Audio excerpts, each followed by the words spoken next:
Okay, so what I wanted to talk about was the media. The media is very crafty in the way that they like to do things. And the situation with LeBron James, Luka Doncic, the Lakers, and the whole Dallas Maverick trade is very odd to me. And I want to break down this situation in a few different parts. But the first thing that I wanted to break down was divide and conquer, exploiting a racial element, and almost pitting against each other. And then it's done in this innocent way. It's like throw rocks, hide your hands. LeBron James has been the face of the NBA for 20 years, right? Ever since he got there, I feel like he's been the most watched player, most scrutinized player. He's done a whole lot for the NBA, for the league itself, and every team that he gets on, it automatically elevates the value of this particular team. So like when he was in Cleveland, like he took Cleveland from nothing to being nationally televised games. The whole economy was booming. Everybody wanted to come to Cleveland and watch LeBron play. And they wanted to see him on TV, and LeBron has done everything for the NBA. He's done everything for ESPN here lately. He's built, like so many people have built their careers on the back of LeBron, whether they like him, whether they hate him. You got people like Skip Bayless, who is like, he was reporting on sports before LeBron ever came around. But once LeBron got there, Skip Bayless found his niche and was catapulted into superstardom for a reporter by just being a LeBron critic. Then you got Brian Windhorst, another famous news reporter that has built his whole thing off of covering LeBron. And then you got other people who we always see hate on LeBron and disrespect LeBron, this, that, and the third, and they're getting paid off of this, bro. So LeBron has elevated so many people, even the people who claim to hate him so much, him, and now they're starting to do it with Bronny too. So LeBron has given the NBA just so much attention. Like people just all eyes on LeBron. It's always better when LeBron is around. He must see TV. He's created the free agency frenzy. Before LeBron did the move to Miami, man, did nobody pay attention to free agency like that? I mean, moves always have been getting made, but the off season of the NBA is just as exciting as the NBA season for the anticipation to see who's going to be the next player to leave the team that they're on and join another team. So LeBron did that. LeBron has empowered players, where we're seeing with Dallas Mavericks how they could just trade a star player like Luka Doncic, no loyalty, no respect, no courtesy, no nothing. Just get out. But when LeBron did the same thing, it was, oh my God, there's no loyalty with players or anything. So what LeBron had did, he made these owners and franchises like accountable. Like, you're going to either get us a good team, or your free agent, your star player, is going to leave and go somewhere where he feels like he can win the championship. So to me, the NBA has rolled the back of LeBron for 20 years. 20 years. He's leading Sports Center. He's the face of the NBA, period. And all of a sudden, Luka Doncic comes to the Lakers. And immediately, this is Luka's team. This is Luka's on every highlight of ESPN now. And I understand that it is a trade and it is exciting. And people do want to see the NBA, and the NBA has a huge white fan base that would love to see themselves be reflected in the NBA. So I understand the marketing part of it. I understand that part of it, but I do think that to me, it looks like it's just fuck LeBron now. And that might be me just looking at it like that because I am a LeBron brother, man. That's my brother, you know? And it just seemed like everybody like, and LeBron, I talked to my cousin about this the other day. He told me that LeBron probably want Luka to come and, I don't know if take over is the word, but man, do some of the work that he had been doing in order to keep him fresh. And, you know, I heard Bill Simmons, on his podcast the other day, he brought a great point, and so did Colin Cowherd too, where Bill Simmons said that he was amazed by how quick LeBron just said, okay, Luka, go ahead and take over the ball. Bet I'm going to run the lanes and I'm going to do this and I'm going to do that. And immediately he was just able to just transition from what he's normally used to doing to a new role on the team and thrive at that. So, like, with all being said, I think that I might be wrong, but it feels to me like the media would like LeBron to feel somewhat jealous of Luka, all the attention that Luka is getting. I mean, see, he is a new Laker, but when you start talking about taking over somebody's team, I would think that it would be done with more tact, and it would be done almost in increments, because Luka can't just go to the Lakers and then in the same day it's his team right now. Now everybody else get off the ball.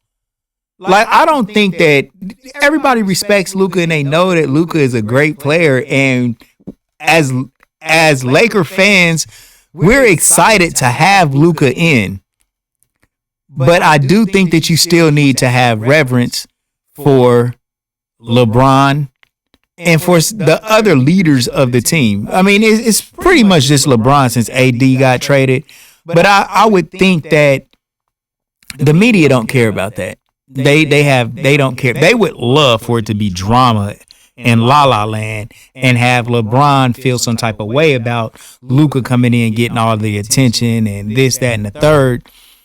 And have a fallout similar to like Kobe and Shaq, because the media wants a story. They want drama, you know. But what's really interesting to me is that, you know, LeBron has been playing great. I mean, even before Luka got there, the games that AD was missing, like the games that LeBron had in New York and some of these other outstanding performances that LeBron has had. When he played in Portland the other day, he had another 40-point game. And so just looking at LeBron, I know he's 40 years old, but just the eye test, none of us feel like we're watching a 40-year-old LeBron. I mean, we're conscious of it because the media continues to feed us that. But if there was never like any age, like if players didn't necessarily become old when they get 35, 38, 39, and players just played to whatever age, we wouldn't even be commenting on LeBron's age, saying that it looks like he's about to retire, because he's averaging the same thing that he's been averaging for the past 20 years. The last 30 games or so, he averaging 27, 8, and 9. I mean, those are his career numbers, 28, 7, and 7. So LeBron is only like about to retire because people kind of think that's what should happen. It's like the norm.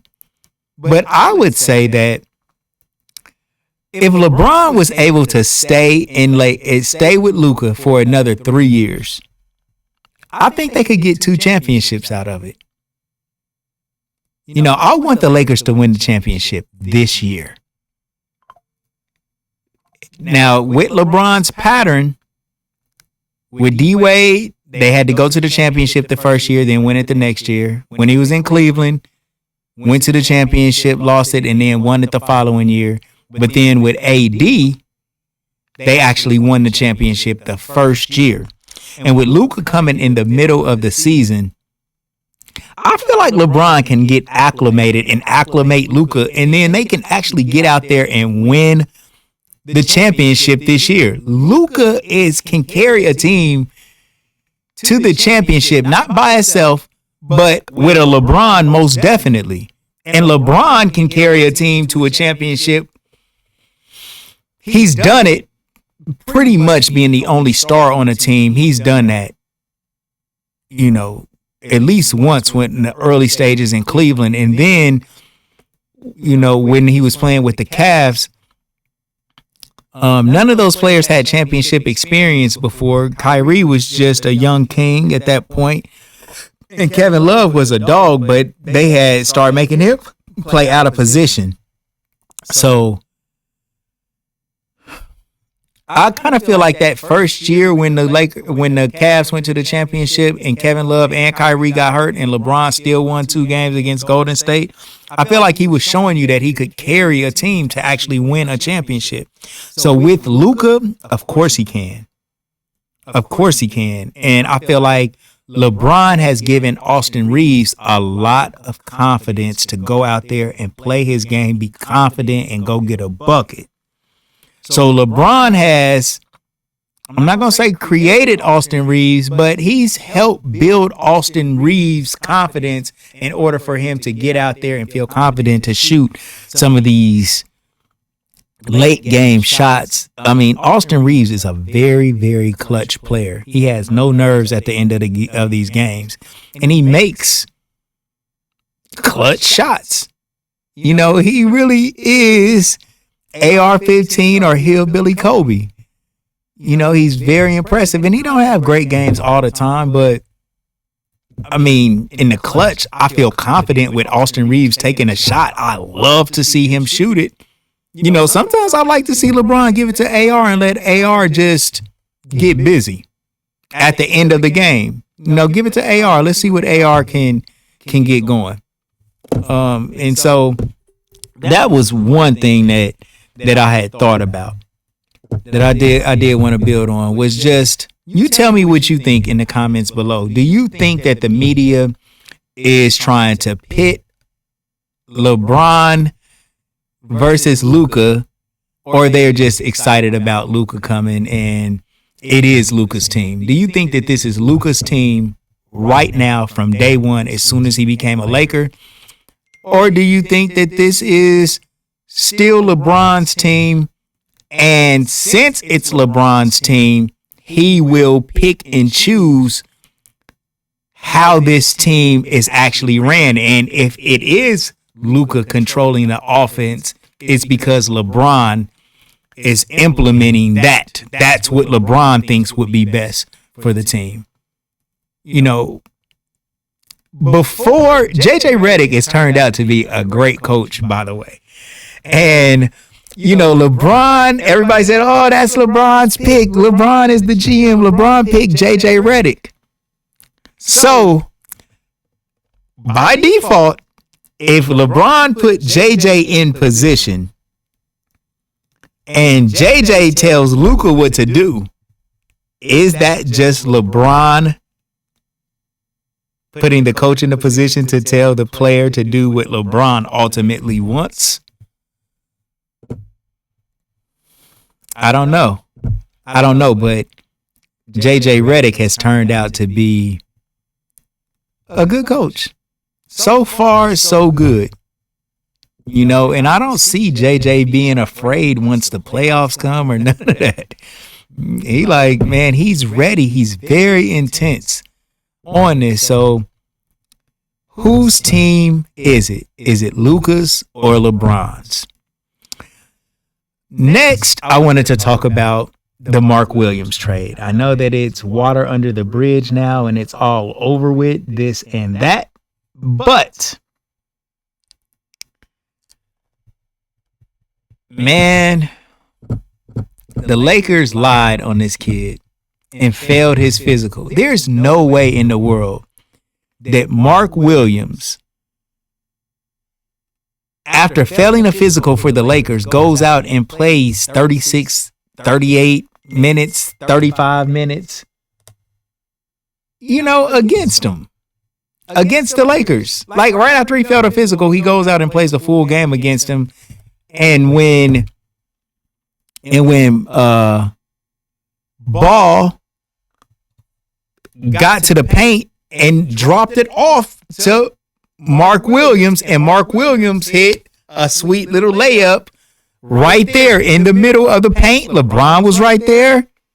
The paint was deep. Mark Williams came out of there and laid the ball up for a big go-ahead basket, and I felt like that was poetic justice for the Lakers doing that kid like that. Now, I want to see the Lakers win the championship, but I don't know for what reason the Lakers decided to not get Mark Williams, but I think that it was wrong to trade for him in the first place. Now, if they didn't want him, they didn't have to get him, but it was wrong for them to trade for him and then say he failed a physical, because now you did kind of taint his stock.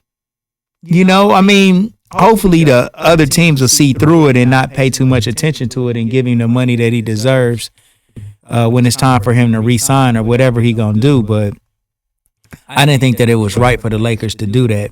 Tell me what you think in the comments below. Do you think that the Lakers really did fail him for some physical reason? Or do you feel like they just got buyer's remorse and didn't want to give up the draft picks and Dalton Connect and I get Cam Reddish? To me, I don't understand why Cam Reddish ain't playing more. I mean, JJ is a good coach, like I just said, but that's one thing that I would bicker with him about, because Cam Reddish, I guess once we got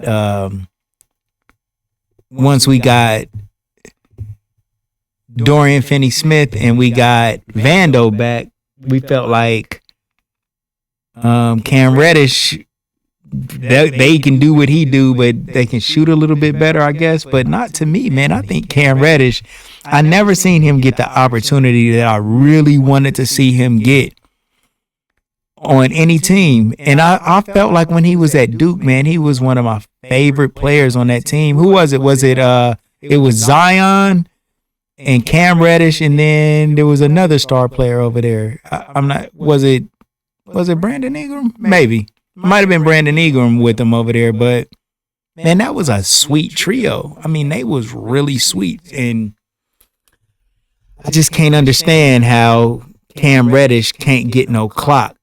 Any little thing he does, it's a big deal to the point where he can't play at all. I don't know.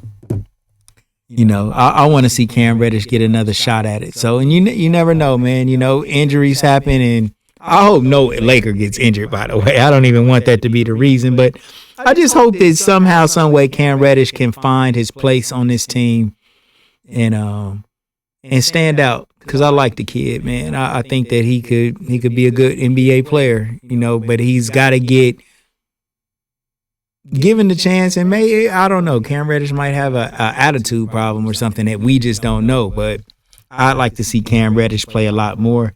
I hope Mark Williams ends up coming to the Lakers. It was a nice big, bro. I can't understand why we did that shit, bro. Like, we should have really got that kid.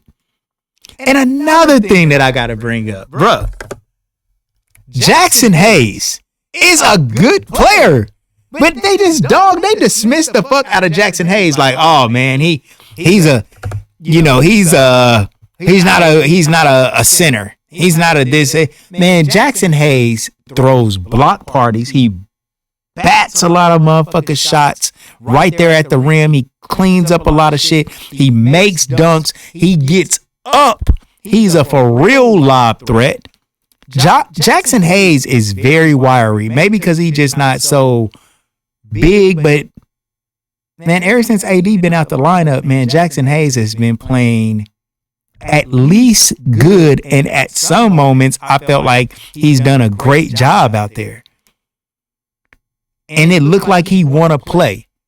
I don't see him being lazy. I don't see him being making stupid plays. I don't see none of that. I see Jackson Hayes as an exciting, young, athletic player that when he's in the game, I always see him do good.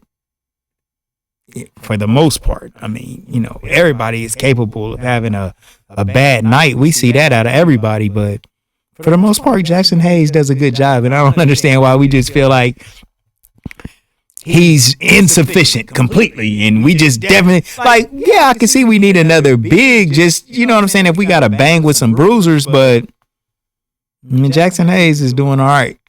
So I want to tip my cap to Jackson Hayes and say, man, bro, keep going, bro. Keep going. Keep doing your thing, bro. You playing good. Fuck what everybody talking about.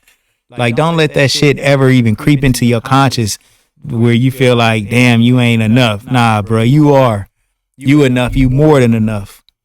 You know what I'm saying? So keep doing your thing. But y'all let me know what you think, man. Tell me why Jackson Hayes ain't good. Tell me whether you think this is LeBron or Luka's team. Tell me, rate JJ Redick. And tell me, do you think the Lakers just got cold feet and didn't get Mark Williams? And my last point that I do want to say, I know I keep about to end it, but Dalton Connect is a very good player too. And I know it might be kind of hard to let him learn on the fly, but sometimes you kind of got to do that. And if you're not going to trade for Mark Williams, like, let Dalton Connect play and develop. Because Dalton Connect can get a big bucket at a very important time. I mean, he's got the ability. So, you know, just don't give up on DK just yet. But let me know in the comments below what you think about the Lakers. Are we contenders? Are we going to win the championship? And whose team is it, LeBron or Luka's? All right, peace.